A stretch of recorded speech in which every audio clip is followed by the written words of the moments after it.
राष्ट्रगान के अपमान के लिए 3 बरस की कैद की सजा है। हमारे पलटू राम अचानक बंदरों की तरह उछल-कूद मचाने लगे। उनके बगल में प्रधान सचिव उनके खड़े थे। राष्ट्रगान का ये अपमान नहीं सहेगा हिंदुस्तान। सही कहना है। अभी 30 जनवरी जो बीती है उस दिन गांधी जी की पुण्यतिथि थी, शहीद दिवस था और गांधी घाट पर जब 2 मिनट के लिए मौन रखना था शहीदों के लिए तो पलटू राम ताली पीटने लगे थे। नमस्कार दर्शकों, स्वागत है आप सभी का आपके अपने चैनल पर। मैं रत्नेश पांडे, हमारे साथ है बातचीत करने के लिए एक आईपीएस अमिताभ दास सर। देखिए, sepak takraw world cup 2025 Pataliputra sports complex और कल का दिन कोई भूल नहीं सकता है। बिहार के मुख्यमंत्री नीतीश कुमार की हरकतें और जिस तरीके से उन्होंने राष्ट्रगान का अपमान किया, इस अपमान के बाद आज पूरे दिन भर बिहार की राजनीति गर्म है। सिर्फ बिहार ही नहीं, पूरे देश भर में तमाम जो विपक्षी पार्टियों के नेता हैं वो कह रहे हैं कि नीतीश कुमार को जेल भेजना चाहिए, नीतीश कुमार को 3 साल की सजा होगी। तो क्या नरेंद्र मोदी, अमित शाह नीतीश कुमार को जेल भेजने की तैयारी कर रहे हैं?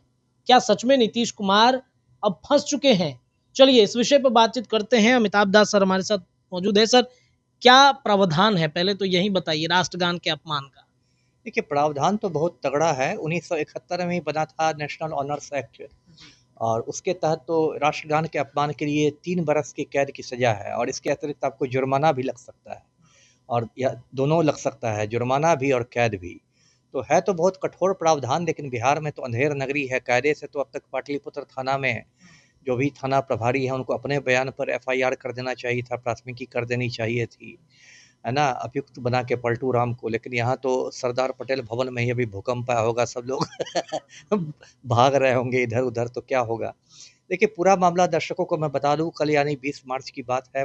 पटना में एक पाटलिपुत्र स्पोर्ट्स कॉम्प्लेक्स है जहाँ खेल कूद के आयोजन होते हैं। वहाँ एक सेपक तकड़ा एक खेल है जो मूल रूप से मलेशिया का खेल है, लेकिन अब धीरे धीरे दुनिया भर में लोकप्रिय हो रहा है। तो उसी का विश्व चैंपियनशिप का उद्घाटन था और मंच पर सब लोग थे, पलटू राम थे, बाकी गण्यमान्य लोग थे और राष्ट्रगान गाया जा रहा था। और देखिए, एक छोटा बच्चा भी होता है क्लास पहली दूसरी का, उसको भी इतनी अकल रहती है कि राष्ट्रगान के सम्मान में उछल कूद नहीं मचानी है और चुपचाप खड़ा रहना है। इतनी बात तो स्कूल का बच्चा सीख जाता है। और हमारे पलटू राम अचानक बंदरों की तरह उछल कूद मचाने लगे। उनके बगल में प्रधान सचिव उनके खड़े थे, दीपक कुमार से वो एकदम इशारों इशारों में कुछ बात करने लगे, ऐसा लगे कुछ खिचड़ी पका रहे हैं। आसपास के लोगों का कहना है कि वो कह रहे थे कि चलिए हम लोग स्टेडियम घूम के आते हैं। बताइए, अभी राष्ट्रगान खत्म नहीं हुआ, आप स्टेडियम घूमने का बना रहे हैं।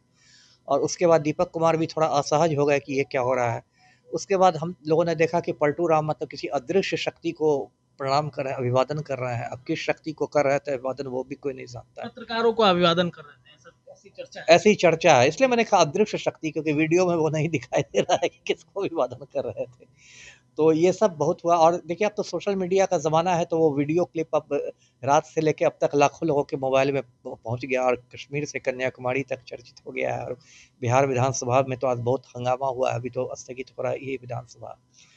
और विपक्ष काफ़ी हमलावर है। विपक्ष का कहना है कि राष्ट्रगान का ये अपमान नहीं सहेगा हिंदुस्तान। सही कहना है। इस तरह से मुख्यमंत्री करने लगे। और देखिए, ये चिंता की बात इसलिए है कि पहली बार ऐसा नहीं हुआ है। पिछले 2-3 साल से एक सिलसिला बन गया है। जब पलटू राम की जो हरकतें हैं बिल्कुल असामान्य हो गई हैं।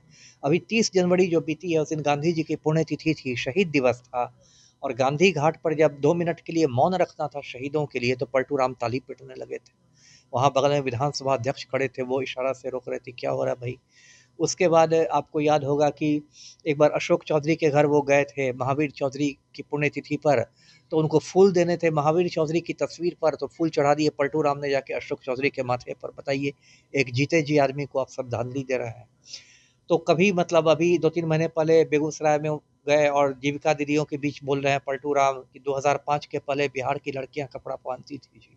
बताइए, ये कौन सा बयान हुआ। तो कभी देखिए, 2 मंत्रियों का सर टकराने लगता है। एक बार ये वीडियो भी वायरल हुआ था कि 2 माननीय मंत्रियों का सर आपस में टकरा रहे हैं। तो कभी बोलते थे लोकसभा चुनाव में कि हम लोग 4000 सीटें जीत रहे हैं। बताइए, लोकसभा में 4000 सीटें जीत रहे थे पलटू राम। कभी किसी का पैर पकड़ने लगते हैं, पैर छूने लगते हैं, तो कुछ लगता है जैसे कि बहुत गंभीर किसी मानसिक रोग से ग्रस्त हो गए हैं। और प्रशांत किशोर ने मांग भी की है कि डॉक्टरों की एक टीम को इनकी जांच करनी चाहिए और रिपोर्ट को सार्वजनिक करना चाहिए क्योंकि हँसी मज़ाक नहीं ना है, 13 करोड़ लोग बिहार में हैं, 13 करोड़ बिहारियों के राज्य को आप मुख्यमंत्री हैं और आपकी दिमागी हालत ये रहेगी तब तो कोई आपसे किसी फ़ाइल पर कहीं साइन करवा लेगा और होता तो अब तक उन लोगों ने करवाया भी हो, किसको आप कितना हज़ार करोड़ का ठेका दे रहे हैं, है ना? ये तो लग रहा है कि आपका दिमाग ही काम नहीं कर रहा है और बार-बार कहा जाता है कि कुछ अधिकारी हैं, कुछ नेता हैं जिन्होंने इनको बंधक बना लिया है, तो वो तो कहीं-कहीं से दस्तखत करवा रहे होंगे।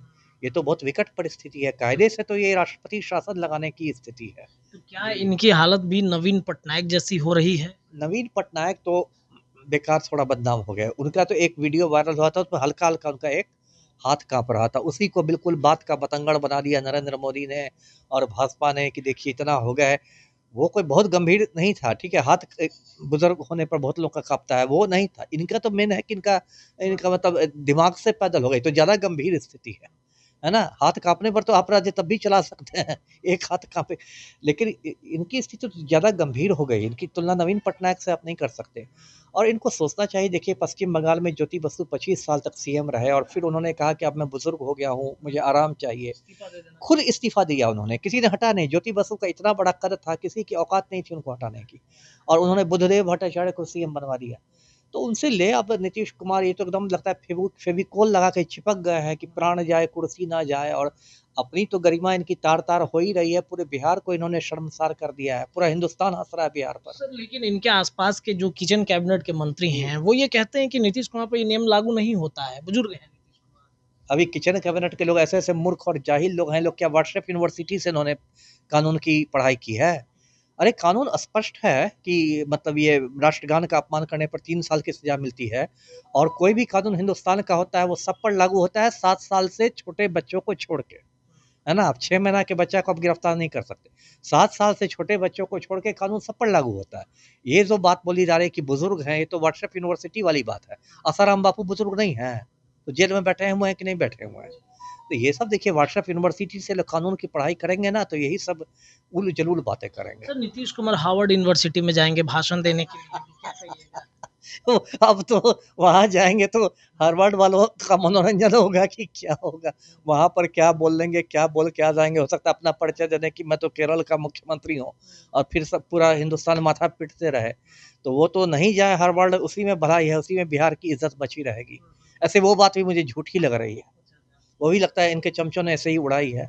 वो बात अभी हार्वर्ड का दिमाग खराब नहीं हो गया है कि वो नीतीश कुमार को बुला लेगा। बड़े-बड़े ऐसी स्थिति में तो मुझे नहीं लगता है कि हार्वर्ड यूनिवर्सिटी बुलाएगा, क्या वो? मुझे नहीं लगता है बुलाएगा। अरे बड़े-बड़े नोबेल पुरस्कार विजेता दुनिया में बैठे उनको हार्वर्ड बुलाएगा कि पलटू राम को बुला लेगा। वहाँ भी जाके पलटी मार देंगे, वहाँ भी कुछ बोल देंगे, अनाप-शनाप बोल देंगे, कोई फूहड़ अश्लील भाषण दे के आ जाएँगे। मुझे नहीं लगता है, मुझे लगता है इनके चमचों ने ऐसे ही एक मतलब फैला दिया, हल्ला कर दिया है। जी। ऐसी स्थिति में सर एक अंतिम प्रश्न है, ऐसी स्थिति में क्या करना चाहिए? सर भारतीय जनता पार्टी तो अब सरकार में है इनके, तो क्या बीजेपी अब जबरन नीतीश कुमार को हटाएगी कुर्सी से?